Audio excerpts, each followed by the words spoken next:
அனைவருக்கும் வணக்கம். இன்றைய தினம் தமிழ்நாடு முழுக்க அனைத்து பள்ளிக்கூடங்களும் திறக்கப்பட்டிருக்கின்றன. மிகுந்த உற்சாகத்தோடு மாணவ மணிகளை வரவேற்று அவர்களுக்கு தேவைப்படக்கூடிய அனைத்து வசதி வாய்ப்புகளையும் சரிபார்த்து முறையான இன்ஸ்பெக்ஷன் செய்து பாதுகாப்பெல்லாம் உறுதி செய்யப்பட்டு இன்றைய தினம் வெற்றிகரமாக அனைத்து பள்ளிக்கூடங்களும் திறக்கப்பட்டிருக்கின்றன. எங்களுடைய குழந்தைகள் வகுப்பறைக்கு வர தொடங்கிட்டாங்க. அது மட்டும் இல்ல, இன்றைய தினமும் நீங்க பார்த்திருப்பீங்க, காலை உணவு திட்டம் நம்முடைய ஆட்சியிலும் தொடர்ந்து கொண்டு இருக்கிறது. மேலும் அவர்களுக்கு தேவையான அந்த ஸ்மார்ட் போர்ட்ஸ் இன்றைய தினம் தற்போது தான் இப்போ நான் அதை லான்ச் பண்ணி கொடுத்துருக்கிறேன். ஸோ அந்த உபகரணங்கள், அவர்களுக்கு தேவைப்படக்கூடிய அந்த பாட புத்தகங்கள், வண்ண பென்சில்கள் உள்ளிட்ட அனைத்து வகையான விஷயங்களும் முறைப்படி சரியாக மிக கச்சிதமாக செய்திருக்கிறோம், நடைபெற்றுக் கொண்டிருக்கிறது என்பதை மகிழ்ச்சியோடு உங்களிடம் தெரிவித்துக் கொள்கிறேன்.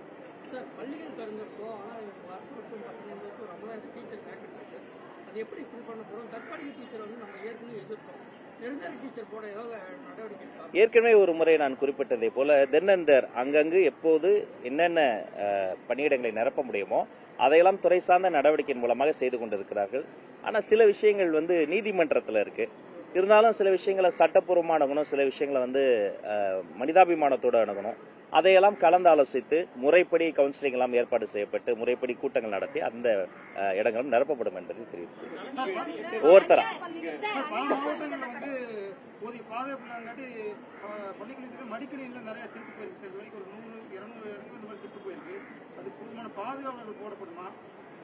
இல்ல, அது பற்றி குறைகள் முறைப்பாடு செய்யப்படுகிற பொழுது அவர்கள் மீது கடுமையான நடவடிக்கை எடுக்கும். இது அந்த குழந்தைகளுக்கு சொந்தமானது. அதுல எங்களுக்கு காம்ப்ரமைஸே ஆக மாட்டோம். அது மட்டும் கிடையாது, எந்த வகையிலையும் அங்க எந்த ஒரு திருட்டு சம்பவமோ அசம்பாவிதமோ நடைபெறாம இருக்கணும். அங்கொன்றும் இங்கொன்றும் நடைபெற்றால் கூட உடனடியாக அது என்னுடைய கவனத்துக்கு கொண்டு வரப்பட்டு கடுமையான நடவடிக்கை எடுக்கப்படும் என்பதை உங்கள் மூலமாக தெரிவித்துக் கொள்கிறேன்.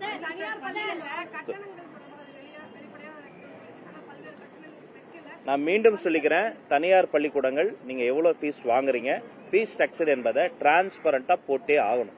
உங்க வெப்சைட்ல நீங்க டிரான்ஸ்பரண்டா போட்டீங்களா அப்படிங்கறத நானும் செக் பண்ணிக்கிட்டே இருப்பேன்.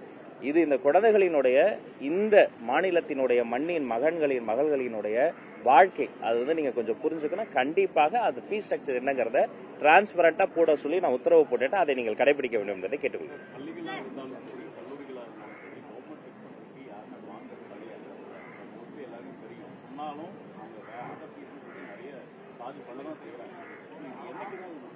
இல்ல, முன்னாடி இப்ப கடந்த காலத்தை பொறுத்த வரைக்கும் அவங்க பல இடங்கள்ல சில இடங்கள்ல தெரிந்தோ தெரியாமலோ தேர்ட் பார்ட்டி இன்வால்வ்மெண்ட்ல ஏதாவது லஞ்ச லாவணியத்தை யாருக்காவது காசு கொடுத்து அவங்களுக்கு வேணுங்கிற காரியங்களை செய்திருக்கலாம். அதை அவங்க பிரேக் பண்றது இப்படி செஞ்சிருக்கலாம். ஆனா இன்னைக்கு நம்ம சிங்கிள் விண்டோ சிஸ்டத்தை நோக்கி நகர்ந்துச்சு இந்த கவர்மெண்ட். இந்த கவர்மெண்ட்டை பொறுத்த வரைக்கும் பொலிட்டிக்கல் இன்டர்வென்ஷன் இருக்காது, தேவையற்ற இந்த லஞ்ச லாவணியம் இருக்காது. அப்ப அவங்க எதுல போக்கஸ் பண்ணோம்னா இந்த டிரான்ஸ்பரண்ட் கவர்னன்ஸ்ல நாங்க எப்படி போக்கஸ் பண்றோமோ அப்ப எங்களுடைய பங்குதாரர்களாக இருக்கக்கூடிய அந்த பிரைவேட் ஸ்கூல்ஸ் அதுல நீங்க கான்சென்ட்ரேட் பண்ணணும். டெஃபினட்டா நீங்க டிரான்ஸ்பரண்டா போடுங்க. அப்போதும் உங்க என்ரோல்மெண்ட் நல்லா இருக்கும், இன்னும் உங்க மீது மதிப்பு கூடும், மக்கள் அதை கொண்டாடுவாங்க.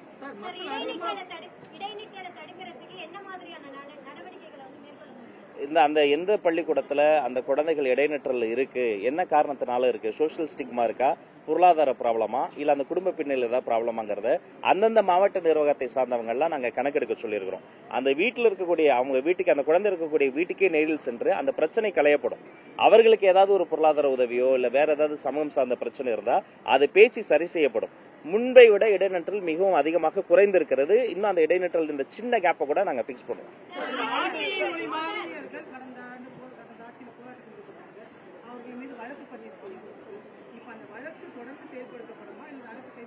இல்ல, வழக்குல ரெண்டு வகை.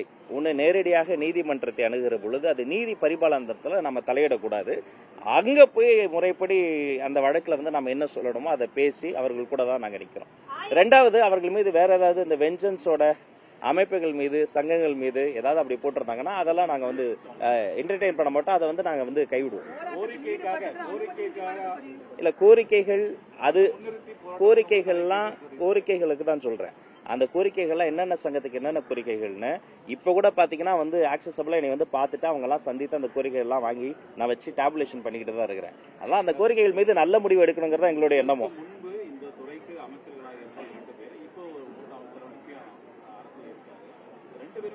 ஒரு அமைச்சர் டிபிஐ வளாகத்துல விடிய மனுக்கள் எல்லாம் வாங்கினாரு.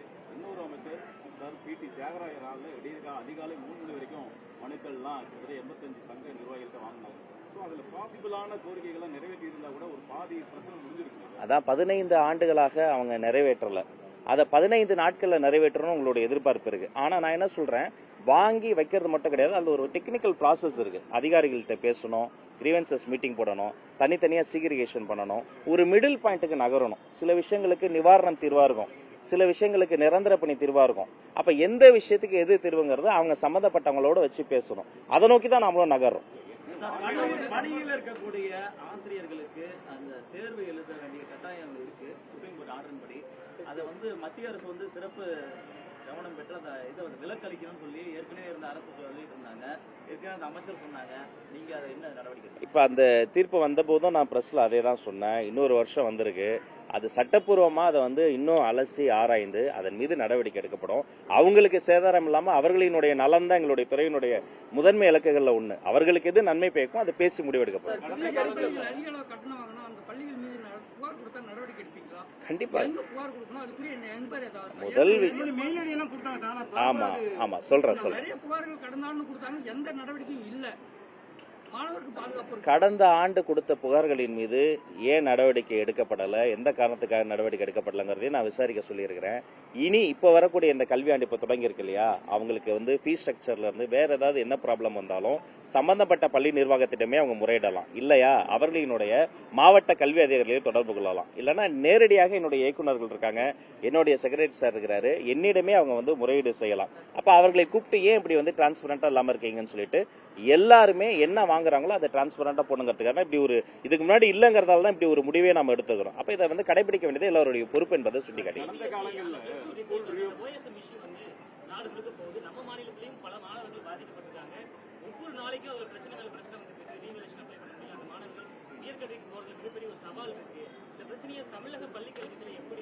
எந்த மாணவர்களுங்க சிபிஎஸ்இ பொறுத்த வரைக்குங்க இப்ப நம்மளுடைய இதுல அவங்க வரல, இருந்தாலுமே அவர்களும் எங்களுடைய மாணவர்கள் தான்.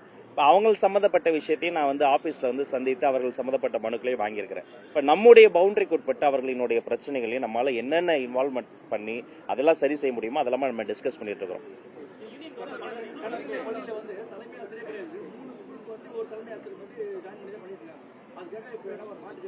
இல்ல 2 ரீசன்ஸ் தான் அதுக்கு. ஒன்னு, அந்த பெரிமீட்டரை பாத்தீங்கன்னா பள்ளிக்கூடம் இருக்கும், அங்க மாணவர்கள் குறைவா இருப்பாங்க. இன்னொரு இடத்துல ஆசிரியர்கள் அதிகமா இருப்பாங்க, மாணவர்கள் குறைவா இருப்பாங்க. ரெண்டு பேருமே கரெக்டான இத்தனை மாணவர்களுக்கு இத்தனை ஆசிரியர்கள், இத்தனை வகுப்பு வரைக்கும் 5th ஸ்டாண்டர்ட் வரைக்கும் 3rd ஸ்டாண்டர்ட் வரைக்கும் இவ்வளவு, 8th வரைக்கும் இவ்வளவு, அப்புறம் 9, 10, +1, +2க்கு இத்தனை மாணவர்களுக்கு இத்தனை ஆசிரியர் ஒரு ரேஷியோ இருக்கு.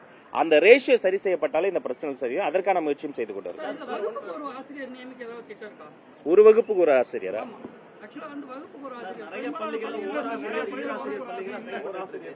இப்ப ஓராசிரியர் பள்ளி எல்லாம் பாத்தீங்கன்னா அந்த டெரைனை பொறுத்து ஒரு பெரிய ஒரு அந்த ஆக்சஸ் டு எஜுகேஷன் இன்ஸ்டிடியூஷன் நம்ம ஈஸ்வர்ட் பண்ணணும்.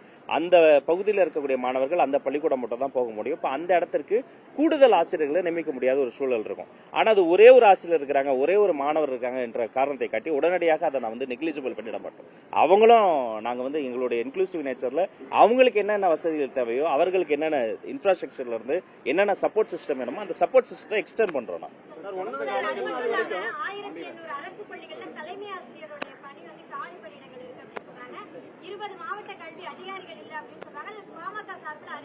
அந்த அறிக்கையை நானும் பார்த்தேன்.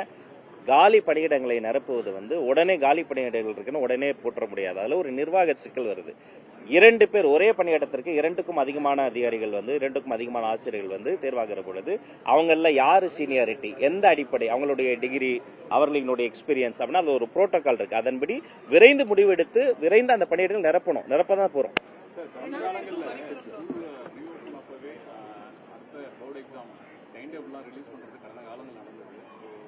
அது கடந்த காலத்துல நடந்ததுக்காக அதே பேட்டர்ன் பண்ணவும் கிடையாது. இந்த போர்டு எக்ஸாம் அந்த டைம்ல இந்த சொல்லுங்க பரவாயில்ல சொல்லுங்க. இல்ல அதுதாங்க அவரு ஏன் போன வாட்டி பண்ண மாதிரி இந்த வாட்டி பண்ணலன்றாரு. அது அவங்களுடைய அந்த பேட்டர்ன் அப்படியே ஃபாலோ பண்ணலாம் ஒண்ணும் கிடையாது. அந்த போர்டு எக்ஸாம் விஷயத்தையும் நம்ம லான்ச் பண்ண தான் போறோம். அது பாப்பீங்க.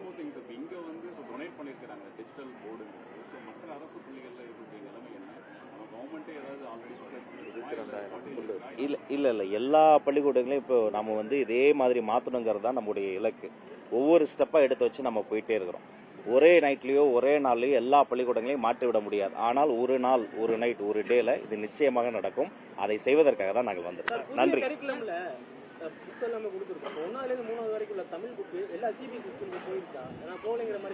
இல்ல போயிருக்கு.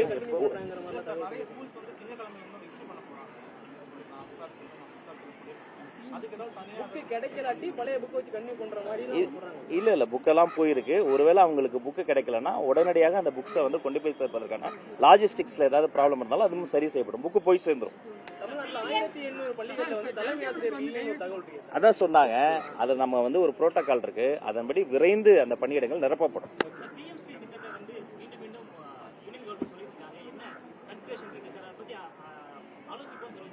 ஆமா சார். அதாவதுங்க, நம்முடைய இருமொழி கொள்கையில எந்த வகையிலையும் நம்ம வந்து மாற போறதே கிடையாது. இது வந்து ஒரு பிடிவாதமோ விதண்டாவாதமோ கிடையாது. இங்க பிள்ளைகளுக்கு, இந்த நாட்டிற்கு, நம்முடைய கல்வி சூழலுக்கு அது தேவை. நாங்க வந்து தமிழ் மட்டும் தான் அப்படின்னு சொல்ல, அந்தந்த மற்ற மாநிலங்கள்லயும் அப்படிதான். அந்தந்த தாய்மொழியில ஒரு குழந்தை வேகமா கற்றுக்கொள்ள முடியும். சர்வதேச அளவில் கல்வி சார்ந்த நிபுணர்கள் சொல்வது அதுதான். ஒவ்வொரு குழந்தைக்கும் அந்தந்த குழந்தைக்கு அந்த தாய்மொழி மூலமாக தான் வேகமான கற்றலை, திறன் சார்ந்த கற்றலை நம்ம வந்து சாத்தியப்படுத்த முடியும். ஒரு குழந்தைகிட்ட வீட்டில் நம்ம எந்த மொழியில பேசுறோமோ வகுப்பறையில அந்த மொழியில பேசும் பொழுது அதோடைய சிந்திக்கும் ஓட்டம் வந்து சீராகும்.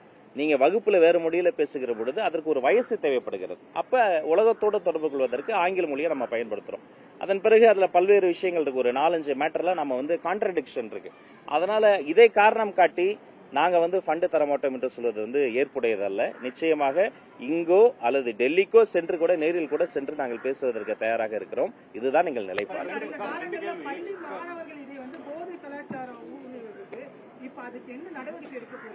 Thank you brother. முக்கியமான கேள்வி.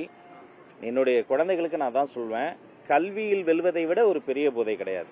நீங்க கல்வியில ஜெயிச்சா அப்பா அம்மாவுடைய வாழ்க்கை மாறும், வீட்டு சூழல் மாறும், நம்ம தலைமுறையே மாறும். வீடு மட்டும் கிடையாது, இந்த நாடே மாறும்.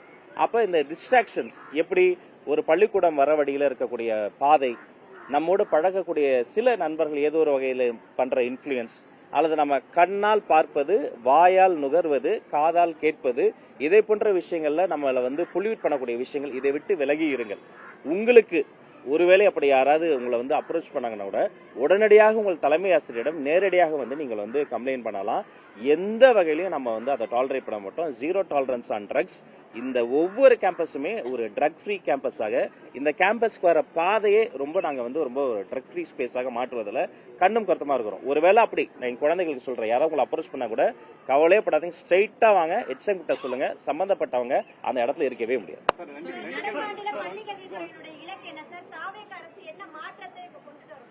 அனைவருக்கும் கல்வி ஆரோக்கியமான கல்விமா. கல்வி என்பது வெறும் அதீத மூட நம்பிக்கைகளை மட்டும் கிடையாது, அறிவியல் சார்ந்ததாக இருக்கணும், திறன் சார்ந்த கல்வியா இருக்கணும், திறமைகளை வளர்க்கக்கூடிய கல்வியா இருக்கும். ஒரு குழந்தைக்கு ஆட வரும், பாட வரும், ஒரு குழந்தைக்கு பேச வரும், ஒரு குழந்தைக்கு தான் எழுத வரும்.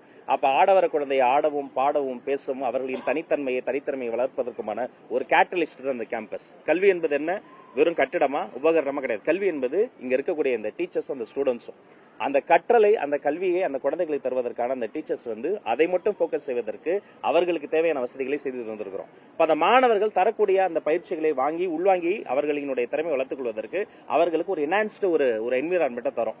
ஒரு செடியில ஒரு பூ பூக்கலன்னா அது அந்த செடியினுடைய பிரச்சனை கிடையாது, அந்த என்விரான்மெண்ட், அந்த சாயில், அந்த மேன்யூர், அந்த தட்பவெட்டம்.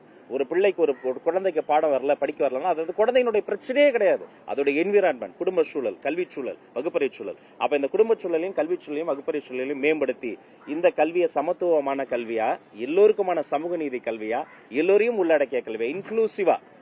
இப்ப சில இடங்கள்லாம் பாத்தீங்கன்னா புள்ளி நடக்கும், என்ன உருவ கேள்வி நடக்கும், அந்த குழந்தையினுடைய ஒரு குழந்தைக்கு ஒரு தித்துப்பல் இருக்கும், ஒரு குழந்தையினுடைய நிறம், ஒரு குழந்தை எப்படி நம்ம வந்து உயர்கல்வியில ராகிங் அறவே ஒழித்தோமோ அதே மாதிரி இங்க இருக்கக்கூடிய அந்த பள்ளி கல்வியில அந்த குழந்தையை டிஸ்ட்ராக்ட் பண்ணக்கூடிய போதையாக இருக்கட்டும், மற்ற பொல்யூட் பண்ணக்கூடிய விஷயங்களா இருக்கட்டும், அனைத்தையும் கலைந்து ஒரே இலக்கு, உன்னத இலக்கு, அனைவருக்கும் கல்வி, ஆரோக்கியமான கல்வியை நோக்கி நாங்க வந்து உடற்கல்வி உட்பட எல்லாத்தையும் சென்று சேர்றதுதான் எங்களுடைய இலக்கு.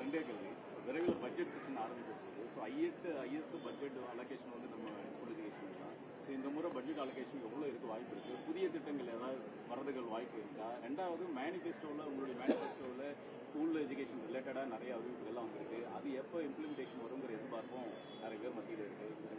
சின்ன திருத்தம் சகோதரருக்கு, ஹையஸ்ட் அலோகேஷன் சொல்லாதீங்க, மோஸ்ட் டிசர்விங் அலோகேஷன் சொல்லுங்க. இது ரிட்டர்ன் ஆன் இன்வெஸ்ட்மெண்ட் பாக்குற விஷயம் கிடையாது.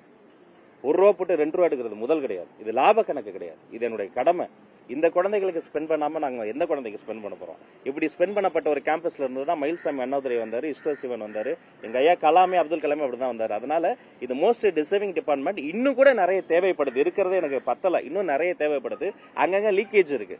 அந்த லீக்கேஜ்லாம் சரி செய்யப்படணும். ஒரு உதாரணம் சொல்றேன். காலை உணவுல ஒரு 10 பேர் சாப்பிட்றாங்கன்னா அதற்கான ஒரு ஃபண்ட் அலோகேட் ஆகுது. ஆனா உண்மையிலேயே 10 பேர் சாப்பிட்றதா கணக்கு கட்டிட்டு ஒருவேளை 8 பேர் தான் சாப்பிட்றாங்க, 2 பேர் வந்து போகஸா கட்டிட்டாங்க, மிடில் மேன் ஏதோ பண்றாங்கன்னா அவங்க மீது கடுமையான நடவடிக்கை எடுக்கப்படும். உபகரணங்கள் கொடுக்கறதுல ஊழல் பண்றாங்க, டெண்டர்ல முறைகேடு பண்றாங்க, கடுமையான நடவடிக்கை எடுக்கப்படும். அலோகேஷன்ல, ரெனவல்ல, என்ஓசில ஏதோ ஒரு இடத்துல ஏதோ ஒரு பிரச்சனை இருக்குன்னா அந்த லீக்கேஜ் எல்லாம் தடுத்துட்டாலே போதும். இன்னும் கொஞ்சம் நிதி ஒதுக்கீடு இதற்கு வந்து அவங்க கொடுத்துட்டாலே போதும்.